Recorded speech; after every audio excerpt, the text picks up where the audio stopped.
नमस्कार दोस्तों, study with पवन प्रदीप में आप सब लोगों का स्वागत है। चर्चा की जाएगी भारत की झीलों के विषय में। भारत के प्रमुख झील जहां से प्रतियोगी परीक्षाओं में प्रश्न पूछे जाते हैं। जैसे कि आप लोग जानते हैं, झील वह क्षेत्र होता है जिसमें पानी का बहाव नहीं होता है। पानी एक निश्चित क्षेत्र में रुका हुआ पानी होता है और बहुत सारा पानी होता है, उसे झील कहा जाता है।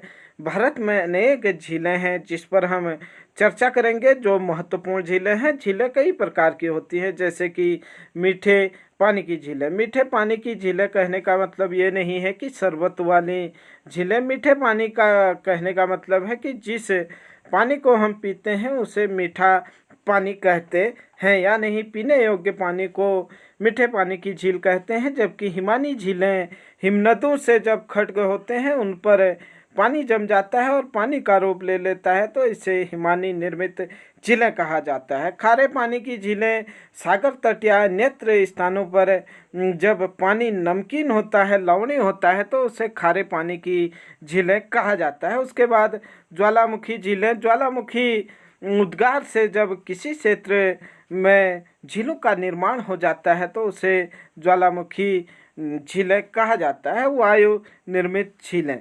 वायु के चलने से या नहीं, पवनों की आंधियों से कई बार ऐसा होता है कि गोल गड्ढाकार आकृति बन जाती है और उस क्षेत्र में पानी होता है तो वह झील निर्मित हो जाती है। इस प्रकार से हम मानव निर्मित झील को भी देखते हैं। अगर हम बात करें तो मानव निर्मित झील मतलब जो झीलें मनुष्य के द्वारा बनाई गई हैं उसे मानव निर्मित झील या कृत्रिम झील कहते हैं। अगर भारत की सबसे बड़ी कृत्रिम झील कहें या मानव निर्मित झील कहें तो गोविंद सागर झील है। आप लोगों को यह याद रखना होगा, भारत की सबसे बड़ी मानव निर्मित या कृत्रिम झील कौन सी है? गोविंद सागर झील है। यह पंजाब के रोपड़ जिले में सतलज नदी पर है। गोविंद सागर झील किस नदी पर है?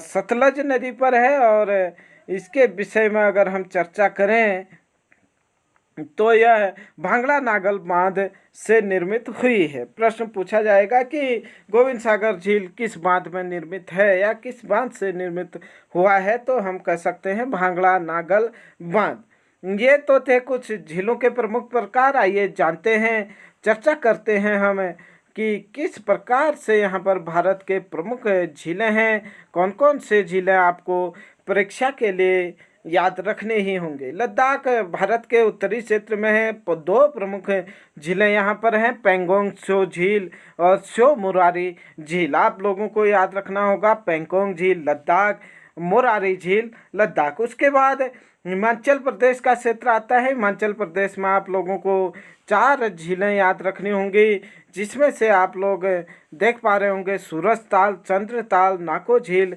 रेणुका झील। आप लोग हिमाचल प्रदेश को झीलों को याद रखने के लिए कह सकते हैं कि सूरज, चंदा, नाको, रेणुका इधर। सूरज, चंदा, नाको, रेणुका इधर, मतलब हिमाचल में।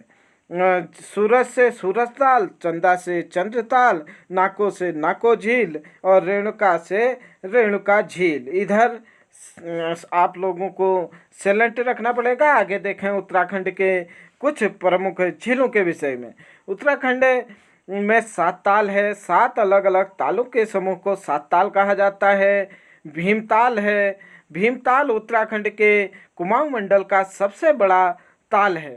साथ ही साथ यहाँ पर रूपकुंड ताल है। रूपकुंड ताल गढ़वाल मंडल के चमोली जिले में भी है। और रूपकुंड झील में हड्डियाँ यहाँ पर मिलती हैं। लगातार यहाँ पर इस झील से नरकंकाल मिलते हैं, इसलिए इस ताल को रहस्यमयी ताल भी कहा जाता है। प्रश्न पूछा जाता है, रहस्यमयी ताल किसे कहा जाता है? रूपकुंड ताल को कहा जाता है, या कंकाली ताल भी इसे कहा जाता है, क्योंकि नरकंकाल इससे मिलते रहे हैं। 1942 में H.K. माधवन नामक एक रेंजर ने इस झील को खोजा था। उसके बाद नैनीताल भी एक प्रमुख झील है उत्तराखंड की। उसके बाद उत्तर प्रदेश में देखें तो उत्तर प्रदेश में रामगढ़ ताल है। उसके बाद हम सिक्किम में जाएं तो सिक्किम में एक प्रमुख झील है सोगमो झील। सोगमो झील सिक्किम की एक प्रमुख झील है या नहीं? यह भारत के सर्वाधिक ऊंचाई वाली यह भारत के सबसे ऊपरी क्षेत्र या नहीं सिक्किम में स्थित है सोगमो झील। उसके साथ साथ हम बात कर रहे हैं सिक्किम में एक और झील है चोलामो झील। जो चोलामो झील है यह भारत के सर्वाधिक ऊंचाई पर स्थित है, जो सिक्किम राज्य में ही स्थित है, जो 18,000 फीट की ऊंचाई पर है चोलामो झील। चोलामो झील इसके अलावा आप यहाँ पर नोट करेंगे। आगे हम देखते हैं मणिपुर में लोकटक झील है। प्रश्न पूछा जाएगा लोकटक झील कहाँ है, मणिपुर में, या लोकटक क्या है? एक झील है। इसकी खासियत यह है कि पूर्वोत्तर भारत की यह सबसे बड़ी झील है और साथ ही साथ केबुल लामजाओ यहाँ पर तैरता हुआ एक राष्ट्रीय उद्यान है। प्रश्न पूछा जाएगा कि तैरता हुआ राष्ट्रीय उद्यान किस झील में है? लोकटक झील में है। केबुल लामजाओ क्या है? एक तैरता हुआ राष्ट्रीय उद्यान है। आप लोग इसे इस तरीके से भी याद रखेंगे। उसके बाद उड़ीसा में हम अगर आए तो उड़ीसा में चिल्का झील है। चिल्का झील खारे पानी की सबसे बड़ी झील है, सबसे बड़ी लैगून झील है। समुद्र के तट पर समुद्र की ओर से अवसादें जब आती हैं तो खड्गनुमा आकृतियाँ जब बड़े क्षेत्र में भर जाती हैं तो वो लैगून झील कहलाती हैं, जो समुद्र से अलग हो जाते हैं। उसके बाद हम देखें तेलंगाना में दो प्रमुख झीलें आप लोगों को याद रखनी है। नंबर 1 हुसैन सागर झील, नंबर 2 उस्मान सागर। उसके बाद हम आंध्र प्रदेश में आए। आंध्र प्रदेश में भी आप लोगों को दो झील याद रखने हैं। नंबर 1 कोलेरू झील, नंबर 2 पुलिकट झील। पुलिकट झील की अगर बात करें तो यह आंध्र तट पर एक लैगून झील है। यह दूसरा बड़ा लैगून झील है। बर्किंघम नहर इसी झील से निकाली गई है। उसके बाद हम बात करें तो पुलिकट झील की, तो पुलिकट झील में सतीश धवन उपग्रह प्रक्षेपण केंद्र है।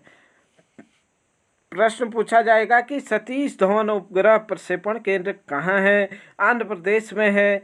किसके निकट है? पुलिकट झील के निकट है। पुलिकट झील आंध्र प्रदेश और तमिलनाडु की सीमा में है। आंध्र प्रदेश में इसका अधिकांश हिस्सा आता है। उसके बाद तमिलनाडु की दो प्रमुख झीलों को आप लोगों को याद रखना होगा। वीरानम झील, चेम्बरम बक्कम झील। चेम्बरम बक्कम झील और वीरानम झील तमिलनाडु में। उसके बाद केरल तट पर आए तो केरल तट पर आप लोगों को तीन प्रमुख झीलें याद रखनी होंगी। वेम्बनाड झील केरल की सबसे बड़ी झील है और साथ ही साथ भारत की सबसे लंबी झील है। भारत की सबसे लंबी झील वेम्बनाड कहाँ है? केरल में। उसके बाद अष्टमुडी झील केरल में, सस्तमकोट्टा झील केरल में। उसके बाद हम ऊपर आए महाराष्ट्र में दो झीलें आप लोगों को याद रखनी होंगी, पोई झील और लोनार झील। लोनार झील के विषय में अगर हम कहें तो लोनार झील का निर्माण उल्का पिंड के पृथ्वी से टकराने के कारण हुआ है। प्रश्न पूछा जाएगा कि किस झील का निर्माण पृथ्वी में उल्का पिंड के टकराने से हुआ है? तो लोनार झील का। लोनार झील कहाँ है? महाराष्ट्र में है, खारे पानी का झील है। उसके बाद हम आगे बढ़ें तो मध्य प्रदेश की दो झीलें या दो ताल आप लोगों को याद रखना है, भोज ताल और तवा वोहर ताल। भोज ताल और तवा वोहर ताल कहाँ पर स्थित हैं? यह मध्य प्रदेश में स्थित है। गुजरात की एक ताल आप लोगों को याद रखना है, नल सरोवर गुजरात में। उसके बाद राजस्थान में आए। राजस्थान में काफ़ी सारे तालें या झीलें आप लोगों को याद रखनी होंगी। सांबर झील राजस्थान में है और यह भारत का सबसे बड़ा खारे पानी का अंतःस्थलीय झील है। मतलब समुद्र तट से न लग करके स्थल भागों से घिरा हुआ सबसे बड़ा खारे पानी का झील सांबर झील। उसके बाद यहाँ पर पुष्कर झील आप लोग याद रखेंगे। साथ ही साथ नक्की झील भी राजस्थान में है। साथ में पंचभद्र ताल, देवर ताल और राजसमंद ताल या झील भी राजस्थान में है। देवर ताल राजस्थान की सबसे बड़ी मीठे पानी की झील है। उसके बाद हम चर्चा करेंगे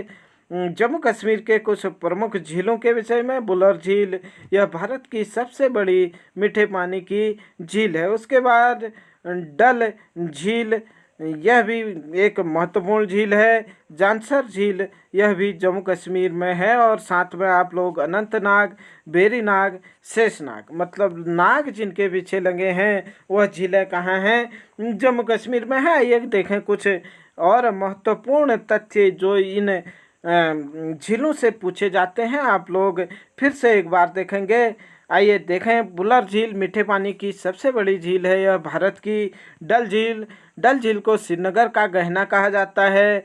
चोलामू झील सिक्किम राज्य में है। भारत की सबसे ऊंचाई पर स्थित है। सांबर झील खारे पानी की सबसे बड़ी अंतः स्थलीय झील है। उसके साथ साथ आप लोगों ने केरल में वेम्बनाड झील देखा, जो भारत का सबसे लंबा क्या है, झील है। इस प्रकार से आप लोग याद रखेंगे। और साथ में जैसे कि चर्चा के प्रारंभ में हमने सबसे बड़ा मानव कृत्रिम झील बताया था, गोविंद सागर झील, ये सब लोग आप लोग नोट करेंगे। आशा करता हूँ कि आप लोग इन झीलों के बारे में समझ पाए होंगे।